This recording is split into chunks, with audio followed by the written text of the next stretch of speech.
Hi, I'm Christine. Welcome back to my channel. In today's video, I'm here to chat about recent new releases and if I think you should pick them up.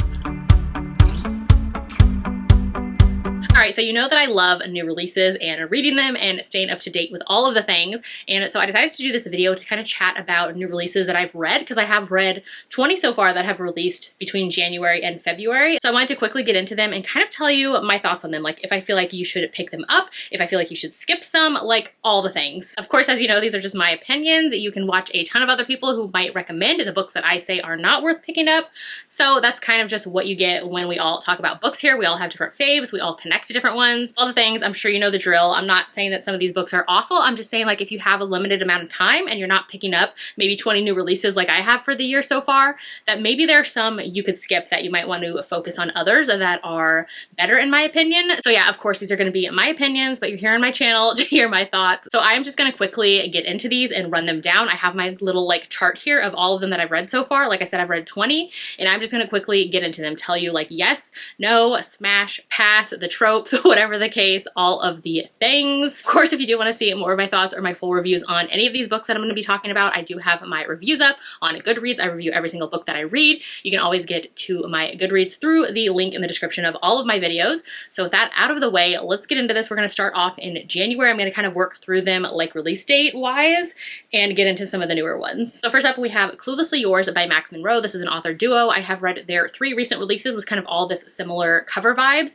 They're all standalones. They don't really connect, but this one I'm going to say skip it. Not worth your time. Don't pick it up. I think I gave this one like 3 stars. This one's basically the heroine wakes up and she's in the hospital. She realizes there was like an accident of some sort, and the boyfriend of hers who is in the bed next to her, he is passed out as well. I think he's like in a coma, and there's another woman in the room saying that she is his girlfriend. And so it kind of goes from there, where then we flash back to her meeting said boyfriend and things like that. This one I feel like was marketed super wrong, because it's not like really her feelings between 2 guys. Like, we know the guy she's with at the beginning of the story, and we just kind of like backtrack to figure out who this other girlfriend is and kind of all of that. This one was just like a miss for me. Not worth it. I've read better from this author duo. Next up is Twilight of Embers by Tessa Hale. This one is the first book in her Dragons of Ember Hollow series.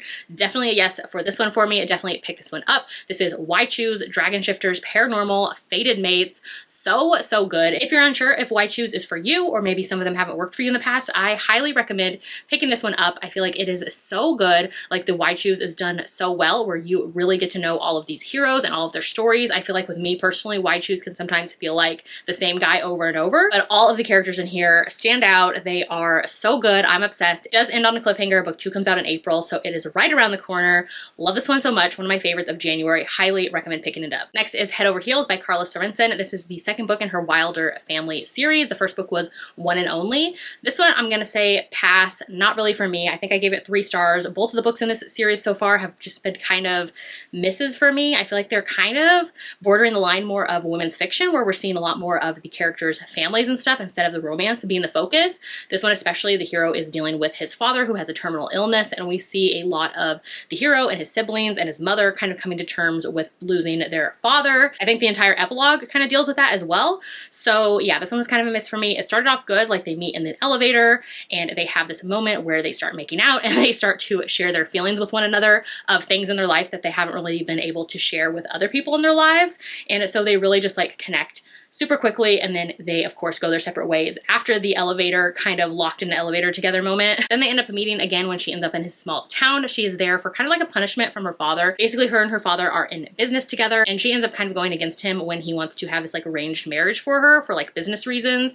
And she's like, you know what? No, like I'm not interested in that life. So he kind of sends her to this small town to deal with this house that she was left. And so it goes from there with her running into the hero and kind of getting like encompassed by all of his family. And yeah, it goes from there, just kind of slow to me. It does have like an opposites track, but I feel like there are so many small town romances out there nowadays where this one just didn't live up to the hype, sadly, or like to the same level that other small town romances are doing. So there's that. Next up is What Happens at the Lake by Vi Keeland. This one I hadn't read this author in many years, but I decided to check this one out. It is a Grumpy Sunshine small town romance. This one again, I'm gonna say skip. This one I think I gave it like 3.5 stars. It was just okay for me. Basically, again, the heroine moves to this small town from the city. The hero is her neighbor, and they kind of have these like quirky, bantery moments where she's getting things like left at his house accidentally, or like delivery orders sent there. She runs into his mailbox and knocks it over, just like all of these kind of moments where he is super moody and broody and grumpy. And it kind of goes from there with the heroine taking a break from her city life and getting to know the small town where her father grew up and left her this house that she's now fixing up. The hero owns this like construction company, so he starts helping her, and it quickly kind of goes from there. There is a lot of like emotional trauma and grief in this one as well. The heroine spent some time in a mental health facility after a breakdown, and the hero as well is dealing with some grief and loss in his past. I wasn't really a fan of kind of that story point and his ex who passed away, kind of how that was handled, but yeah, so I would say skip this one honestly. Next up is a historical romance, so we have Any Duke and a Storm by Amelie Howard. This is the fourth book, I want to say, in her Daring Dukes series. I love this one so much. Definitely a thumbs up for me. This was one of my favorite reads of January and I loved it. I am not usually a fan of spy historical romances. I think I've talked about that a lot on my channel. Those don't usually work for me, but there are these rare instances where certain authors can pull it off for me, and in this case, this one was so good. It also has a pirate romance story, which I love. The diversity in this whole series is so good, like the characters, the setting, all of the things. I love this one. Basically, the heroine is an international spy, and she's also a countess, and so she has been deep undercover for years, kind of serving as this badass pirate captain to kind of infiltrate this smuggling ring, and that is how she kind of gets to know the hero. It goes from there. Lots of secrets, lots of fun pirate high seas adventures. I really enjoyed this one. There is a lot of a good boy time with the heroine being the one in charge. Just so good. Definitely check this one out. I know it's on Hoopla as well for the audio, so no excuse to not pick it up. Next up is Midnight Ruin by Katie Robert. I think this is book 6 now in the Dark Olympus series. I have lost track of what number we're on in this series. This one I'm gonna say pass as well. Like, it was okay. I think I ended up giving it 4 stars. Like, it is a fun, entertaining, smutty time that I recommend maybe checking out from your library instead. Like, this one is MFM. These are kind of Greek mythology retellings, but in like a contemporary kind of complex political fantasy type world, which honestly the world makes 0 sense to me. The politicalness of it all, 0 sense. The smutty entertaining times I am here for. The Greek mythology has kind of gone to the wayside, especially with this book in particular. So yeah, like, it's just okay. It's entertaining, but it's nothing to like write home about. So maybe, but I'd say pass. Next is Her Adventures in Temptation by Megan Frampton. This is the 3rd book in her School for Scoundrels series. I'm going to say pass on this one as well. Love the purple cover. I really love the first book in the series, but the 2nd and 3rd have just been misses for me. Basically, the premise for this whole series is that all of the heroes grew up in this orphanage together, so it has these like class difference romance setups, and so the hero in this one, he is at this house party when the story starts. He ends up getting kicked out for reasons, and so he is on his way to London, and the heroine is at the house party as well. She's actually the sister of the Viscount whose party they're at, and so she wants to get to London as well to kind of set up her own business, and so she ends up going to the hero and sneaking off and asking him to take her to London with him. And so it kind of goes from there with their like carriage adventure. They stop at this inn where there's only one bed. I felt like for the title being Her Adventures in Temptation, like I didn't feel a lot of temptation or adventures. So yeah, once they get to London, they end up both becoming chaperones for different people in their lives who are having their kind of like coming out debutante moment in society. And so it kind of goes from there of them having to do this like fake engagement. I don't know, it lost me, didn't really work for me. I'd say skip it. Next is It Takes a Rake by Anna Bennett, another historical romance. So this one is the 3rd book in her Rogues to Lovers series. I would say check this one out. I did enjoy this one. I think I gave it 4 stars. Not an all-time favorite, but I feel like it is a good one if you want to check out a newer historical romance. This whole series is set around this small like seaside harbor town, and so it is set away from society. These are just like your everyday man and woman like living and working. I did like how the heroine in here and the hero, they are both architect, which I love a blue stocking heroine, so I really appreciated that. They were like kind of childhood rivals, more on her side than his, because he was always into her, so it's like a he falls first moment and she doesn't realize it. They were architectural rivals who both worked at his grandfather's company. He is now back in town to take over said business. They haven't seen each other for years, and she wants his help on this huge like town architectural competition. And it goes from there with her asking his help on her kind of calculations for her project. And so she asks him for his help. In return, she'll teach him how to be a rake and maybe get the interest of a secret lady that he is admiring, and she doesn't realize that like he's admiring her, and so she's kind of creating him to be the perfect man for her without knowing it. I thought this one was just super cute and fun and charming. Like I said, if you want some set outside of London, outside of ballrooms, outside of society, maybe check this series out. The first book in particular was my favorite, but this one was a fun addition as well. And then next we have Loving Romeo by Laura Pavlov. I'm going to say yes to this one. This is the first book in her Falls series. This is small town. It has boxing as well, where the hero was a retired boxer and and fighter, and he's kind of getting pulled back into the ring for another match. Like, a competitor is kind of taunting him publicly to fight him, and so it kind of goes from there, as well as the heroine moving back to her small town. She is kind of looked as the kind of town's princess. Like, her family is treated as royalty around there. They own all of the businesses. The hero actually has problems with her family, and so for reasons that we learn in the story, and it kind of goes from there with her opening her own like coffee shop next door to his business for his gym. And so he has to like protect her at one moment, and it quickly goes from there of them developing feelings. I really enjoyed this one. I just love Laura Pavlov's small town romances. Like I said, this is the start of a new series, so if you haven't read her yet, maybe this is the time to check her out now that she's at the start of a series. This one, especially if you love Rocky, like the Rocky franchise and all of those movies, this one has nods and winks and kind of references to the Rocky series, which is so fun. Laura Pavlov is a Rocky fan as well, so it's mentioned throughout this story, and yeah, I really enjoyed this one, so definitely check out Loving Romeo. Next is Canadian Boyfriend by Jenny Holiday. This one I am going to say skip, pass, don't check this one out. This one I think I ended up giving 3 stars. I honestly only checked it out because I had the audio ALC, and I knew that one of the narrators was Joshua Jackson, like the actor from Dawson's Creek back in the day, which was one of my favorite shows growing up. But anyways, he couldn't even save this book for me. This one was just a major miss. I wasn't a fan of the writing style and the story. I couldn't stand how the heroine is constantly calling the hero by his full name, like first and last name, even when they're together. It just became so irksome. She also just constantly refers to him as her Canadian boyfriend all the time. Basically, the premise for this is that they meet when she's in high school. She's working at the mall. He comes in for like hockey reasons, and he's in town, and she kind of develops this crush just on like the 1 or 2 times she sees him. Like, they don't even have any moments. She just becomes obsessed with him because she's a teenager. So she ends up pretending that he is her fake boyfriend, slash she tells everybody she has this Canadian boyfriend who is a hockey player to kind of get her out of social situations. And it kind of goes from there, where her entire life she like wrote letters to him and all of these things. Now she meets him again in her adult life and ends up becoming the kind of caretaker, almost nanny, just helping him out with his daughter, who attends one of her dance classes, because the heroine in here was a ballerina who has since retired from that, and she kind of works as like a dance teacher as well as a barista.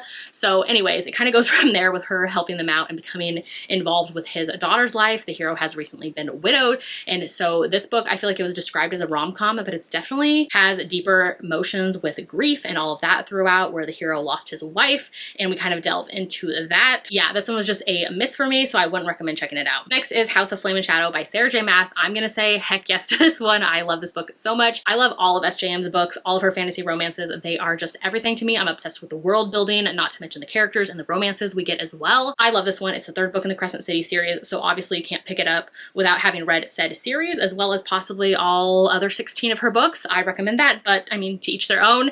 So yeah, love this book. I'm currently rereading it. I loved it so much. Highly recommend. One of my favorites of the year. Next is Through the Glen by Samantha Young. This is the 3rd book in her Highlands series. I might be in the minority for this one, but I'm gonna say to personally skip this one. This one just didn't live up to the hype of the 1st book for me. I feel like I've been chasing the rush and the high of the 1st book ever since, and book 2 and book 3 just haven't hit the same for me. The heroine in this one is a housekeeper for the estate where all of these like rich and famous people go in the Scottish Highlands, and so she's also a best time crime writer, but like nobody knows it. And so she ends up asking the hero, who is like a guest at the estate, and she asks him for help because he is a kind of like screenwriter and producer of shows and movies, and she wants him to turn her best-selling series into a TV show. So at first he says like, no thank you, and then he starts reading her books and is like, oh my god, like these are so good. He's kind of having this like writer's block, where basically he's like a bit of a snob a little bit, where he always writes his own screenplays that he adapts into TV shows and movies. And so at first that's kind of why he tells her no as well, because he's like, I want to write my own original stuff, but he's having writer's block. And so he reads her series, falls in love with it, and can like see it playing out in his head. So he wants to make it into a show. So they start working together. There is some caretaking as well, because there is a romantic suspense element in here. I wish the romantic suspense element kind of came in a little bit sooner for me personally. It kind of picks up at the end. But yeah, so like I said, kind of mixed feelings on this one. Maybe check it out. I think I gave it 3.5, 4 stars. So like, not to say it's terrible, but like if your time is limited, I would say possibly skip this one. So that's just me though. Next is Untether by Elodie Hart. So this is the 4th book now, I think, in her Alchemy Club series. This is basically a London sex kink club where we're following all the co-owners. So very much like Salacious Players Club, but set in London. This one was just a fun, entertaining time. I'm gonna say maybe check this one out. I can't really decide. I feel like if you just want kind of a low inks, smutty, steamy time, pick it up. up, but like don't expect to fall in love and love it. Like it's not going to be a favorite. It's not a favorite for me personally in the series. Book 2 is still my favorite.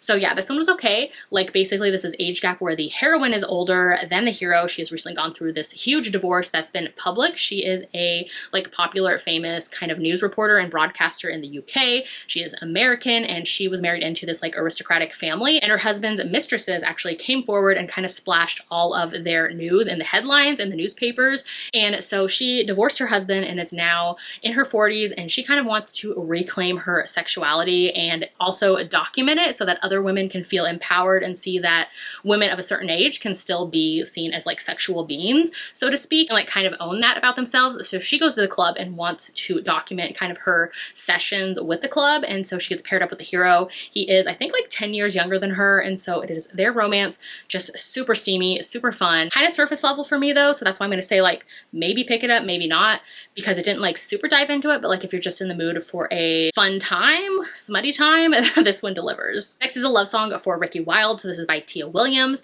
This one I am going to say possibly, like pick it up if you love magical realism, because that is what this book is. If that's not your jam, maybe skip it. I personally love magical realism, so I had a good time with this one, and just know it is a very slow, kind of reads more like literary fiction-y, like kind of just like a women's fiction of following the heroine's kind of journey and story and seeing her move away from her family, open her own business, start becoming friends with people in the new city, and all of that. It really celebrates Black artists and Black art, which I did appreciate and love. Has the Harlem Renaissance, very much like a star-crossed lovers moment. There is a romance in here, but like I said, it kind of is secondary to the overall story. I feel like this one wasn't really classified as magical realism until early readers started reading it, which I got an arc of it and definitely pointed that out in my review. It is very much magical realism, so just know that going in. Pick that up if that's your jam. If it's not your jam, I don't know if you'll appreciate this one as much. Next is Ashes for You by Catherine Cowles. This is the 5th and final book in the Lost and Found series. I'm going to say all the way yes to this one. Definitely check it out and pick it up. I love this one. This entire series is so good. If you love small town, romantic suspense elements, this series definitely delivers. This one in particular is a single dad to 3 sons, and the nanny is the heroine. They have this kind of like misconnection where they had a moment in the past where he was kind of involved in her past where some traumatic things happened to her. She was basically horrendously abducted, and it kind of goes from there where he rescued her. He is like, I think, a sheriff or something like that in the town. And so we go to years later. She's been dealing with the anxiety of that. I really liked how that was represented throughout the book. And so it kind of goes from there with her becoming the nanny for his kids without realizing who he is until they like meet in person. And then she's like, oh my God, it's you. And he's like, oh my God, it's you. So it goes from there. It is a slow burn for obvious reasons. I love the found family in here and all of the protective vibes, like not only from the hero, but from his 3 sons towards her as well. So sweet. The sons had me cracking up. They were so funny. I love this one. Love the hero and the heroine's connection in this one. Just so good. Top tier. Definitely check it out. Next is Stay With Me by Brooke Montgomery. This is the 2nd book in her Sugarland Creek series. I think that's what it's called. This one I'm going to say pass. Wasn't for me. I think this is the only book on this list that I actually gave it 2 stars to. So yeah, I read an early release of this one, and this one just did not work for me on any level, which was really sad because I loved book 1. I have a full kind of ranty-ish review on Goodreads if you want to check this one out of all the reasons I didn't enjoy it. Basically, this one was described as a surprise pregnancy where the heroine is pregnant with the wrong man's baby, and then the hero is the cowboy who ends up taking her in, and they have this mutual pining and all of these like friends to lovers moments. This one, the surprise pregnancy doesn't even kick in until 65-70% into the story, which I honestly thought I was reading the wrong book the whole time. I was like, where's the surprise pregnancy? Like, what's happening?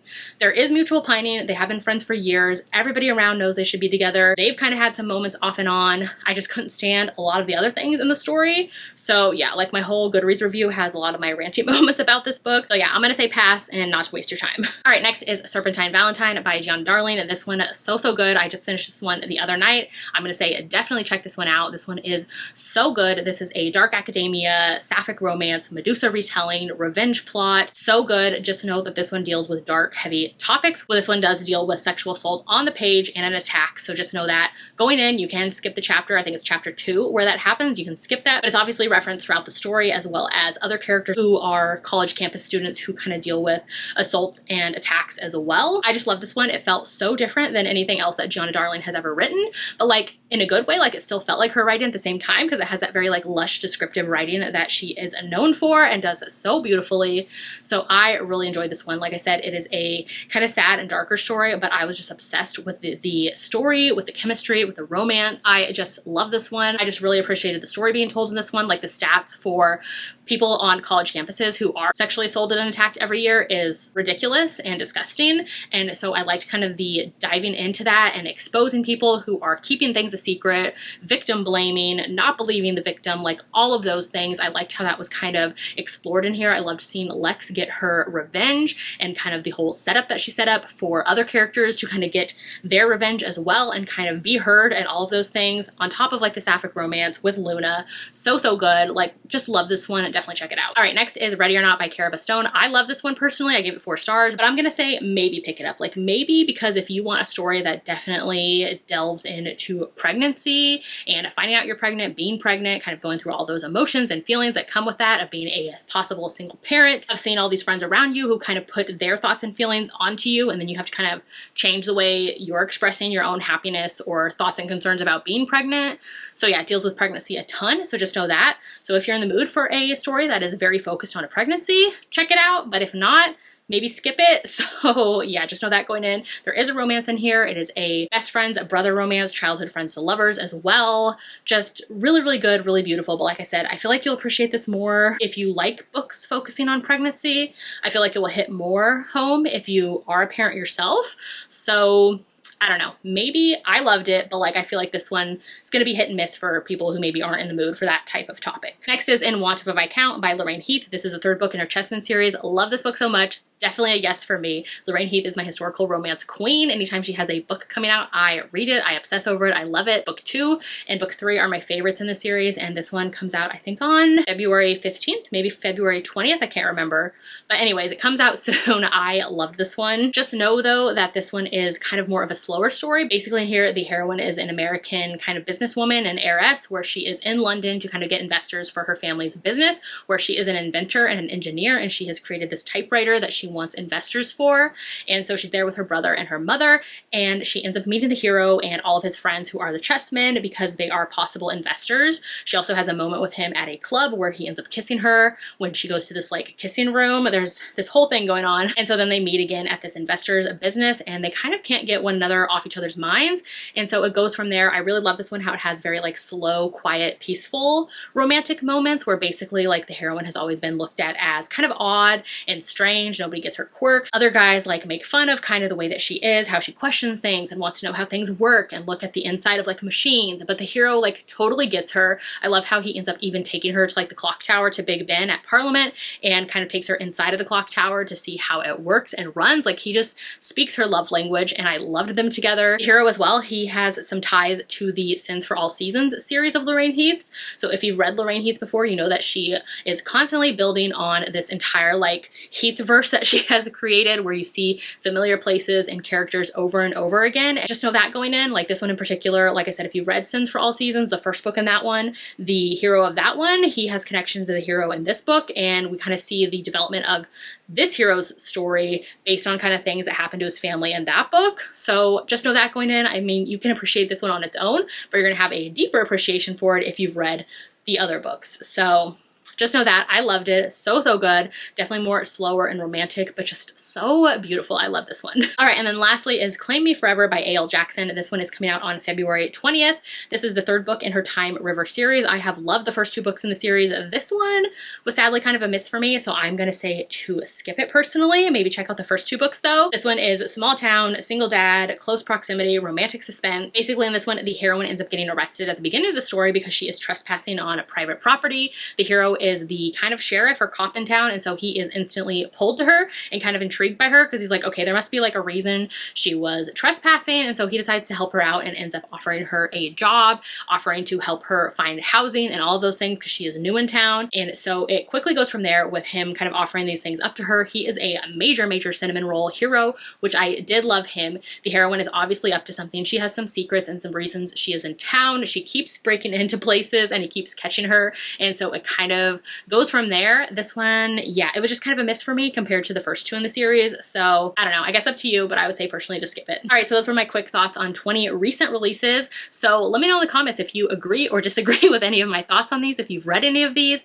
if you're planning to pick any up, whether it was the ones that I said to skip or it was the ones that I said to pick up. I mean, we all have different books that we love and like, so I love having that conversation if you want to talk about some of the books that you loved on here. Obviously, just take my opinion with a grain of salt of the ones that I said to maybe skip or pass up. Like I said, I'm kind of basically going off of if you have a limited amount of time, like are these really worth picking up or not? So I was kind of brutally honest with a lot of these. Like I said, a lot of these I gave 4 stars to, and I'd still say to skip depending on if you have maybe something better lined up. Maybe there were some better ones on here that I feel like are worth checking out if you have like that limited amount of time to check them out.